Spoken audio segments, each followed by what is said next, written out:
सन 1857 में एक युद्ध हुआ जो पूरे देश की राजनीति और अंग्रेजी हुकूमत का समीकरण बदल दिया। सन 1857 में निम्नलिखित नेताओं में से किसने सबसे पहले अपना बलिदान दिया था? वो मंगल पांडे हैं जो 34वें बटालियन के सिपाही थे, बैरकपुर जो बंगाल में है। अभी चौरा चौरी पूछा था यूपीपीएससी एग्जाम में कि चौरा चौरी कहाँ पे है, किस स्टेट में है। तो कुछ लोगों को पता नहीं था। और चौरा चौरी उत्तर प्रदेश में है, चौरा चौरी स्टेशन भी है। उसी प्रकार अगर पूछ देगा कोई कि मंगल पांडे किस बटालियन में थे, तो 34वें में थे। वह बैरकपुर जो था वो कहाँ पे है? वो बंगाल में है, बैरकपुर स्टेशन भी है। मंगल पांडे ने अपने साथियों के साथ विद्रोह के लिए आह्वान किया। मंगल पांडे ने एकजुट हो एक एकजुट लेफ्टिनेंट बाग की हत्या कर दी और मेजर सर्जेंट के होर्सन को भी गोली मार दी। 8 अप्रैल 1857 को इनको फांसी दे दिया गया। 29 मार्च मार्च एक तीसरा महीना है, 29 से 31 2 दिन 7 दिन 9 दिन में इनका फांसी हो गया। बताइए, इतना स्पीडी ट्रायल हुआ। उसके बाद झांसी की रानी, उसके बाद कुंवर सिंह, उसके बाद तात्या टोपे। मंगल पांडे 1857 के विद्रोह में पहली गोली चलाई थी, वो कहाँ? बैरकपुर में चलाई थी। ब्रिटिश सरकार ने भारत पर सीधे शासन करने का परिणाम कब किया? जब सिपाही आंदोलन के बाद में किया गया। सिपाही आंदोलन को सिपाही गदर के बाद भी कहते हैं। ब्रिटिश सरकार ने 1857 में विद्रोह के सिपाही गदर के बाद यह सीधा शासन प्रारंभ कर दिया। 1857 का विद्रोह किसने शुरू किया था? तो सिपाहियों ने शुरू किया था और अंततः सिपाही पर ही खत्म हो गया। 1857 के विद्रोह का प्रशासनिक परिणाम शक्ति का अंतरण था। हाँ, संतरण था। ईस्ट इंडिया कंपनी से ब्रिटिश सम्राट को चला गया। 1858 में ब्रिटिश ईस्ट इंडिया कंपनी पारित किया एक कानून, और कानून पारित करके ईस्ट इंडिया कंपनी को हमेशा के लिए ख़त्म कर दिया गया और सब power British of India, British सांसद, ब्रिटिश महारानी रानी के पास चला गया। बहादुर शाह जफर अंतिम मुगल सम्राट था। अगर कोई पूछे एग्जाम में या कहीं भी कि बहादुर शाह अंतिम मुगल सम्राट था जिनका मृत्यु बर्मा में हो गया।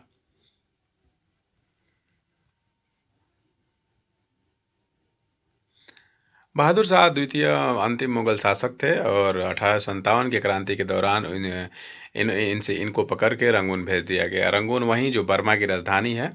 बर्मा आज म्यांमार है। 1857 विद्रोह के दौरान भारत का गवर्नर जनरल कौन था? तो लॉर्ड कैनिंग था।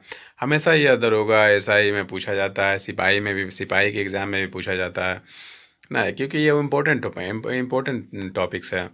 लॉर्ड कैनिंग ही उस समय थे, ठीक है। 1856 से 1862 ईस्वी तक गवर्नर जनरल वो रहे, ठीक है। 1857 के विद्रोह का प्रमुख केंद्र नहीं था तो वो आगरा नहीं था। क्यों? बताते हैं। कानपुर में तात्या टोपे थे और झांसी की रानी थी। लखनऊ में एक और थे जिन्होंने ये सब किया। आगे बढ़िए। 1857 का विद्रोह निम्नलिखित स्थानों पर हुआ, उनका सही क्रम समझाइए। सबसे पहले बैरकपुर में हुआ, उसके बाद मेरठ में हुआ, और उसके बाद दिल्ली, उसके बाद झांसी, अंततः झांसी पर गया। 1857 के 29 मार्च 1857 को मंगल पांडे द्वारा हुआ। ये डेट भी याद रखिए। आप एग्जाम देने जा रहे हैं बिहार का, स्पेशली बिहार का, तो आप डेट वाइज याद रखिएगा, डेट जरूर याद रखिएगा। सन तो याद रहता ही है लेकिन डेट भी याद रखिएगा, डेट और मंथ। 10 मई 1857 को मेरठ में विद्रोह हुआ।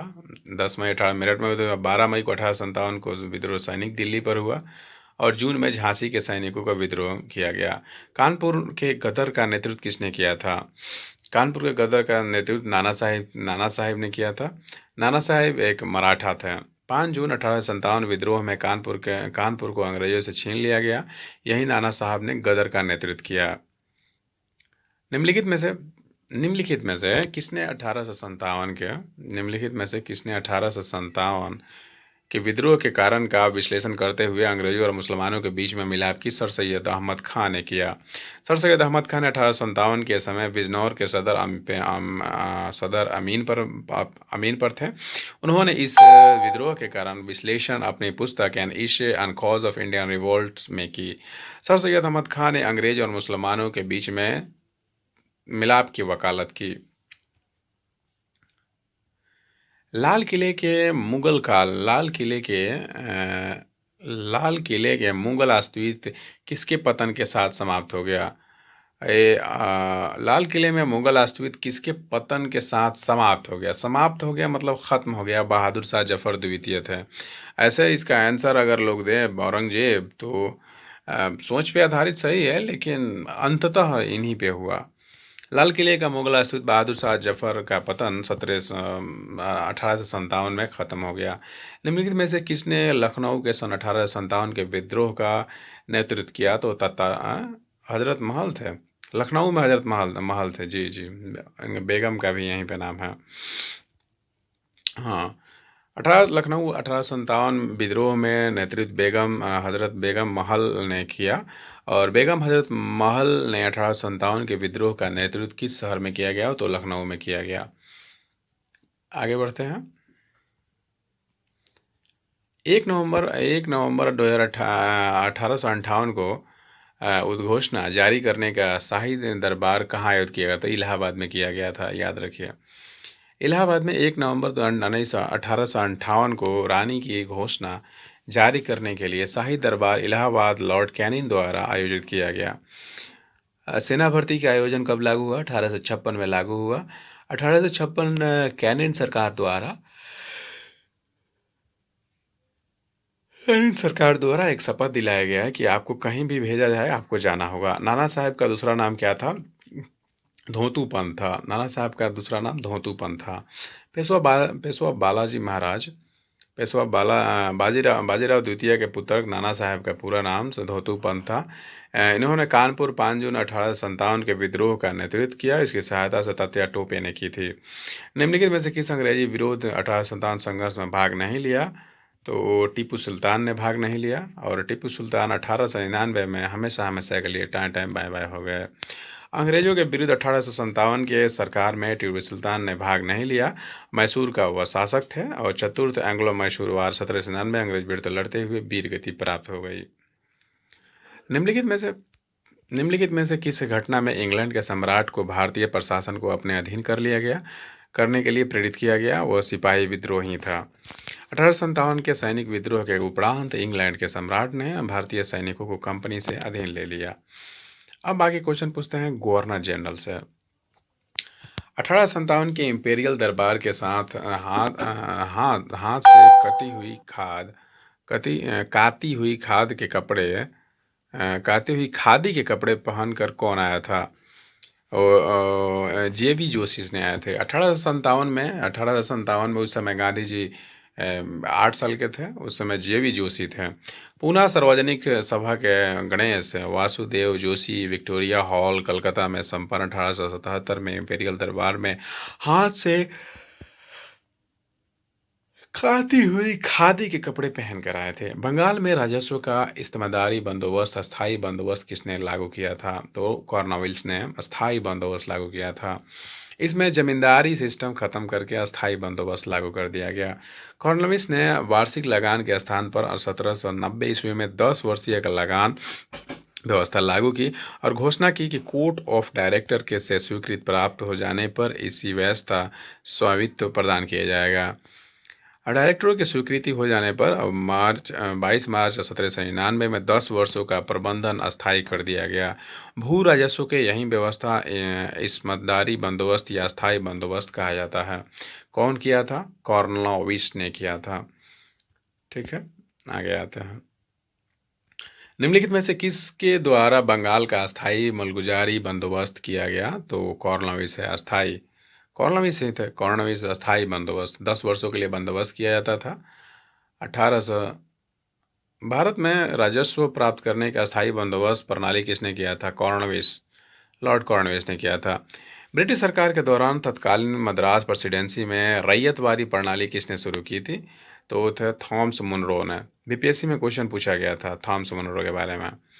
थॉमस मुनरो जो मद्रास के 1820 ईस्वी में 1827 ईस्वी तक गवर्नर रहे, उन्होंने कुल उपज का तीसरा भाग भूमि कर आधार मानकर रैयतवारी परतना पद्धति मद्रास प्रेसिडेंसी में लागू कर दिया। मुनरो ने भूमि का व्यवस्था लगभग 30 वर्षों चलती रही। भारत में ईस्ट इंडिया कंपनी का पहला गवर्नर जनरल कौन था? ईस्ट इंडिया कंपनी का पहला governor general lord Warren Hastings था। भारत में ईस्ट इंडिया कंपनी का पहला गवर्नर जनरल 1773 ईस्वी में जब रेगुलेटिंग एक्ट पास हुआ, वैरन हेस्टिंग थे। पहला गवर्नर जनरल कौन था? वैरन हेस्टिंग थे। कब और किसके महाराजपाल या गवर्नर जनरल ने भारत की अंग्रेजी शिक्षा का मैकडोनाल्ड है क्या? देखिए तो अंग्रेजी शिक्षा का मैकडोनाल्ड नहीं है, यहाँ पे विलियम बेंटिक है। 1835 में विलियम बेंटिक ने किया था।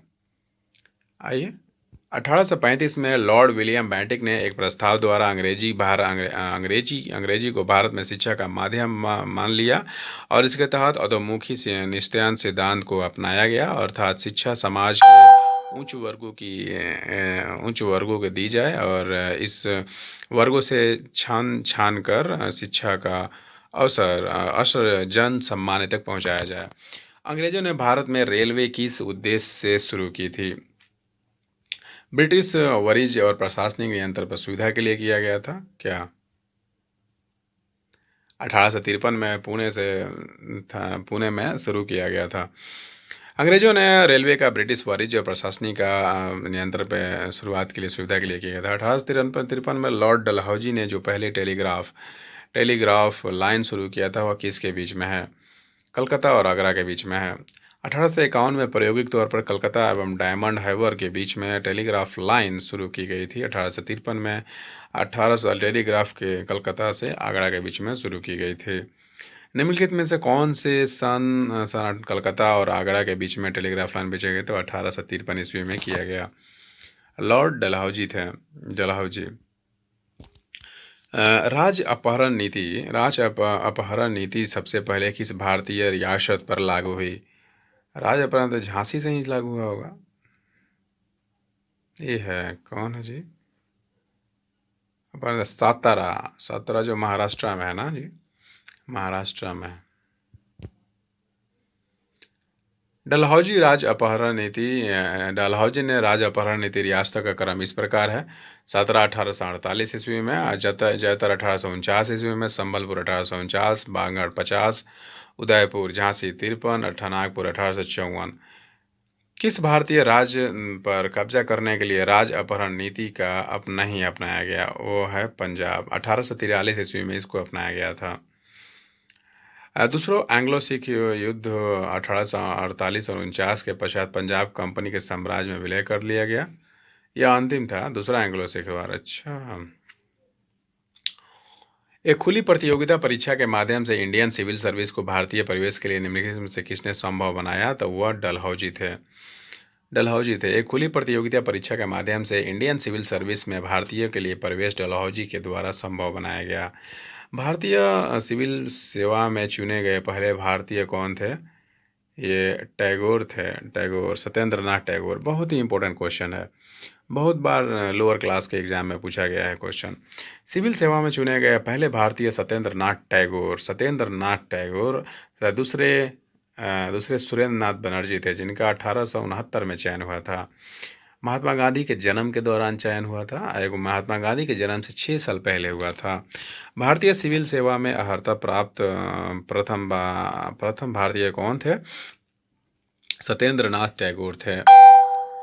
किस गवर्नर ने पहली बार सिविल सेवा किया? यही लॉर्ड डलहौजी थे। कॉर्नवालिस थे। सबसे पहले कॉर्नवालिस ने किया था, जो बंगाल में अस्थाई बंदोबस्त किया था। कॉर्नवालिस ने भारत में सिविल सेवा के जन्मदाता माना जाता है। इस सेवा का 1853 इसमें खुली प्रतियोगिता परीक्षा होने लगी।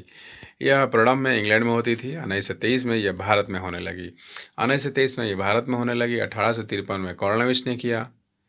जन्मदाता ये थे, भारत में जन्मदाता थे। इस सेवा 1823 में डलहौजी ने किया था, क्योंकि वो डलहौजी उस समय गवर्नर जनरल था। ठीक है।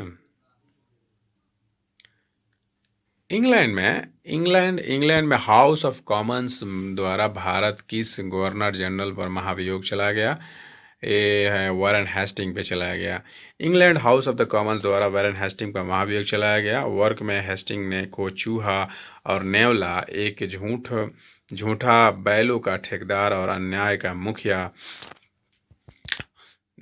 मुखिया से संबोधित किया। लॉर्ड कॉर्नवालिस को बताइए, जो लॉर्ड कॉर्नवालिस बहुत बड़े आदमी थे, काम किए, उनको इस शब्द का उपयोग किया गया। कुछ भी है, जमाना जब भी जिसका रहता है उसका कुछ ना कुछ होता ही रहता है। आगे बढ़ते हैं। Lord Clives, Lord Wellesley, Lord Dalhousie, Lord Curzons. Lord Curzon के बारे में पढ़ते हैं। ये भारतीय अधिनियम विश्वविद्यालय अधिनियम बनाए थे। डलहौजी ने द्वैन शासन, क्लाइव था शायद ना जी। बी ऑप्शन है। डी का 2 ऑप्शन है, ये सही है। और सी का 3 है। सी का विलय का डलहौजी राज्य विलय नीति बनाया डलहौजी ने। हाँ, अपहरण नीति राज्य विलय या अपहरण नीति डलहौजी के द्वारा हुआ। और लॉर्ड क्लाइव के द्वारा बंगाल कहाँ से हो जाएगा, 1 के 4 ही ना होगा, बंगाल का शासन हुआ। चौथा। और लॉर्ड वेजली सहायक संधि द्वारा किया गया। गवर्नर जनरल उससे संबंधित है इस प्रकार। लॉर्ड क्लाइव बंगाल में द्वैन शासन ड्यूअल गवर्नमेंट, एंड वेलजी सहायक संधि, डलहौजी अपहरण नीति, लॉर्ड कर्जन विश्वविद्यालय। लॉर्ड कर्जन बहुत ही बड़ा काम करके गए थे। वो विश्वविद्यालय की एक अधिनियम बनाए थे। भारत का प्रथम वायसराय कौन थे? लॉर्ड कैनिन थे। लॉर्ड कैनिन 1800 भारतीय परिषद अधिनियम 1858 के तहत ब्रिटिश सम्राट के अधीन नियुक्त भारत का पहला वायसराय लॉर्ड कैनिन थे और अंतिम गवर्नर जनरल लॉर्ड कैनिन ही थे। भारत ईस्ट इंडिया कंपनी के अंतिम गवर्नर जनरल्स वहीं थे। 1857 के ऐतिहासिक विद्रोह के कारण कंपनी के हाथों में चला गया ब्रिटिश सरकार, जिससे सब कुछ समाप्त हो गया। निम्नलिखित से कौन सा भारत का पहला वायसराय था? वायसराय लॉर्ड कैनिन थे और अंतिम गवर्नर जनरल वहीं थे। ईस्ट इंडिया कंपनी का अंतिम गवर्नर जनरल एवं क्राउन के अधीन का पहला वायसराय लॉर्ड कैनिन थे।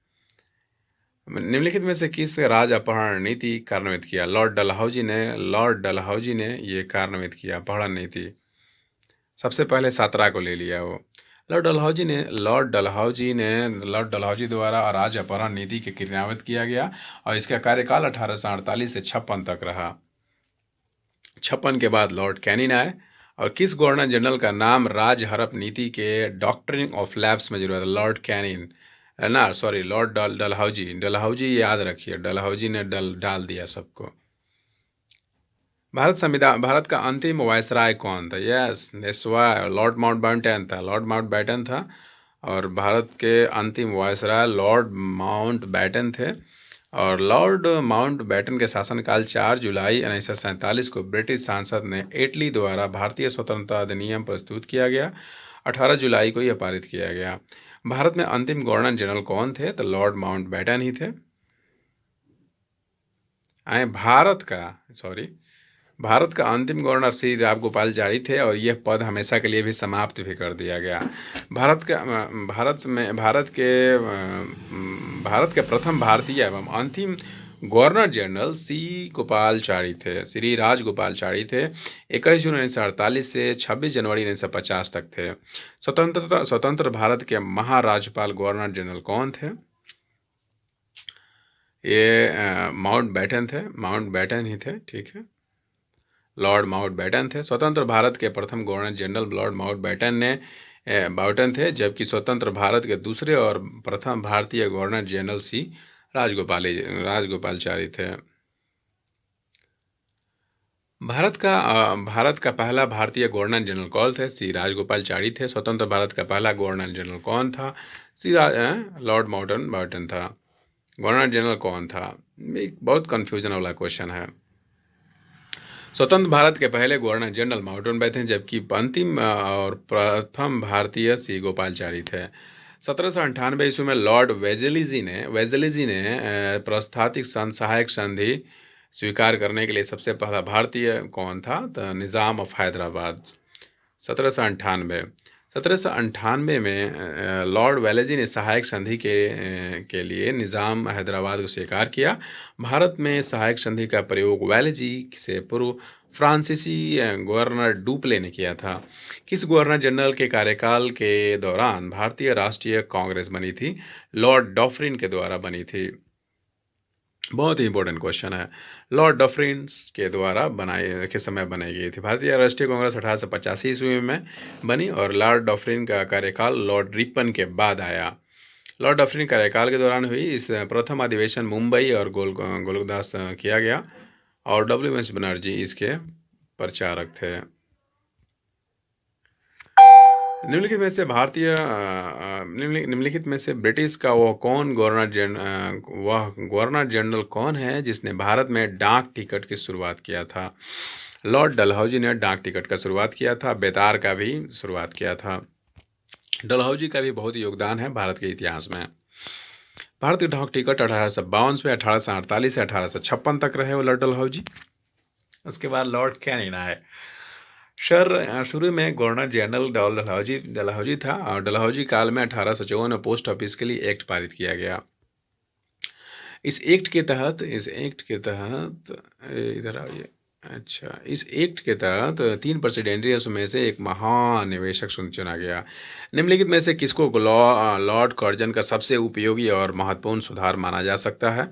विशेषतः अविभाजित पंजाब में सुमुत रहने वाले व्यक्ति सर्वेक्षण कृषि सुधार। लॉर्ड कर्जन ने सन 1901 ईस्वी में लॉर्ड कर्जन जो बहुत ही महत्वपूर्ण व्यक्ति थे, लॉर्ड कर्जन सन 1901 ईस्वी में कॉलिन स्कॉट मोनीग्राफ की अध्यक्षता की और सिंचाई आयोग की नियुक्ति की और इसके दौरान झेलम नहर का निर्माण करके पूर्ण करवा दिया।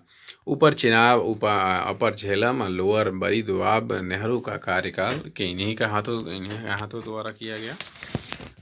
किस वायसराय के शासनकाल में पहला उद्योगशाला अधिनियम पारित किया गया? उद्योगशाला ये है लॉर्ड रिपन। लॉर्ड रिपन का कार्यकाल 1880 से 1884 तक रहा। 81 ईस्वी में उद्योगशाला अधिनियम पारित किया गया। बंगाल के बंटवारे से किस ब्रिटिश वायसराय का संबंध है? तो श्री आदरणीय लॉर्ड कर्जन का है। लॉर्ड कर्जन का है। ऑप्शन नंबर बी सही हुआ। हाँ, बंगाल के बंटवारे से लॉर्ड कर्जन का संबंध था। बंगाल विभाजन की घोषणा 19 जुलाई 1905 ईस्वी की हुई और 16 अक्टूबर 1905 से यह प्रभावशाली हो गया। इस घोषणा का विरोध स्वदेशी आंदोलनकारी 16 अक्टूबर शोक दिवस के रूप में मनाया गया। सन 1905 ईस्वी में बंगाल के विभाजन के समय वायसराय कौन थे? तो सर लॉर्ड कर्जन थे। लॉर्ड कर्जन के वायसराय होने के दौरान निम्नलिखित में से कौन सी घटना नहीं घटी? पुरातत्व की स्थापना, द्वितीय दिल्ली दरबार, ये द्वितीय भारतीय कांग्रेस का गठन, क्योंकि बहुत पहले हो चुका था।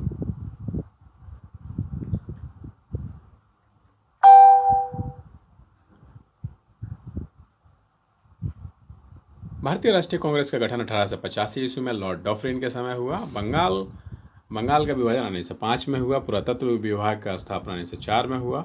द्वितीय दिल्ली दरबार 1903 में लॉर्ड कर्जन के समय हुआ। निम्नलिखित में से भारत में स्थानीय स्वशासन का अग्रिम कौन था? लॉर्ड रिपन था, नॉट कि लॉर्ड लिटन था। भारत के ग्रामीण या पंचायती राज का पिता लॉर्ड रिपन को कहा जाता है।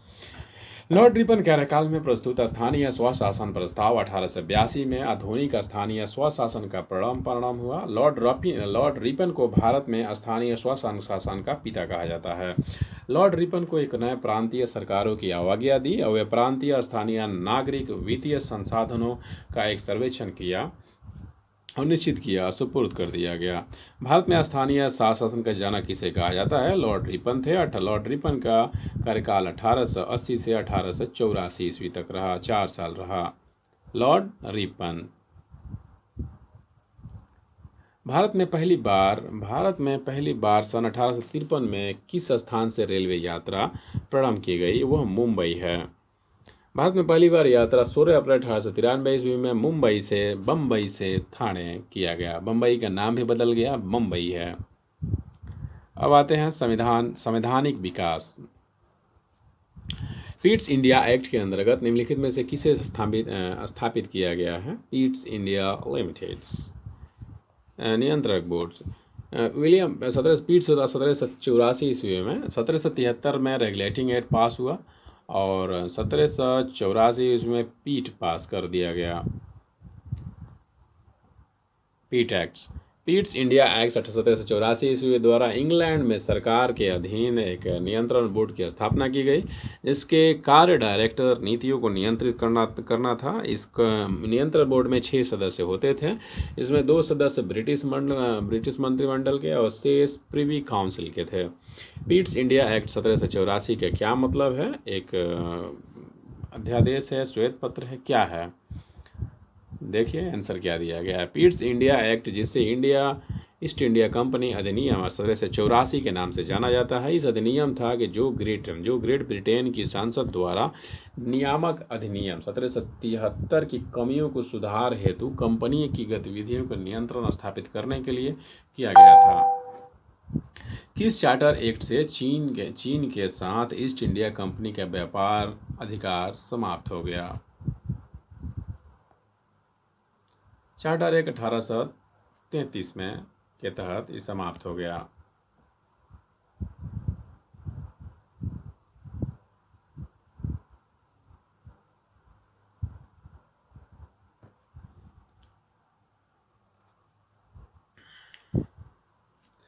अठारह सौ तैंतीस में चार्टर एक्ट से चीन के साथ ईस्ट इंडिया कंपनी का व्यापारिक अधिकार समाप्त कर दिया गया। 1833 में चार्टर एक्ट की धारा 87 के तहत योग्यता ही सेवा का आधार स्वीकार कर लिया गया।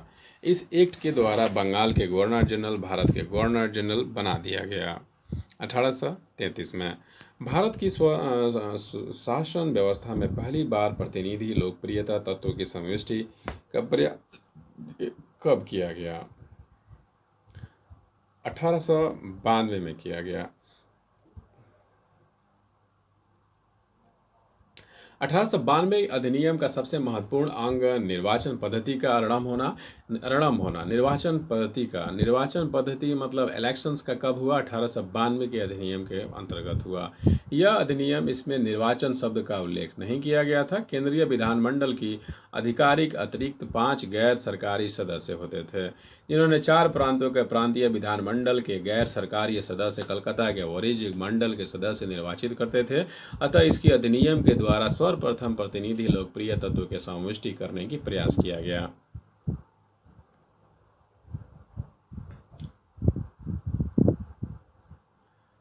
हाँ, सांप्रदायिक निर्वाचन क्षेत्रों की पद्धति की शुरुआत किसने किया था? तो 1909 में मिंटो मॉर्ले सुधार के द्वारा किया गया।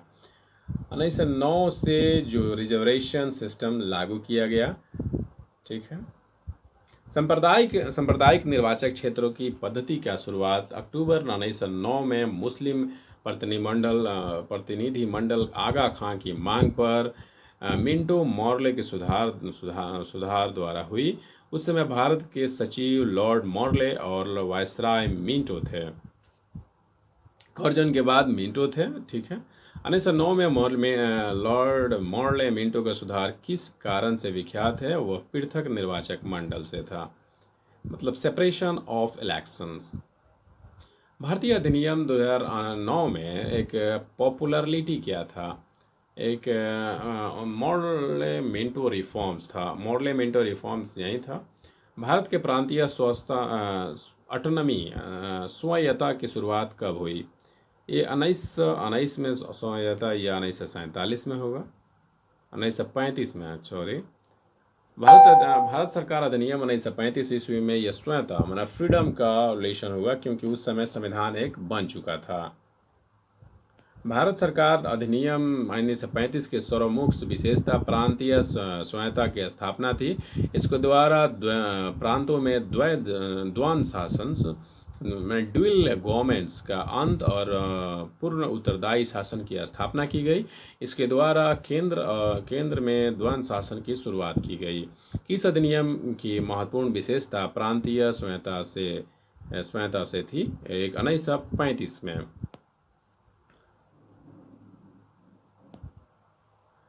भारतीय परिसंघ बनाने का विचार सर्वप्रथम किसने प्रस्तावित किया? परिसंघ बनाने का परिसंघ सबसे पहले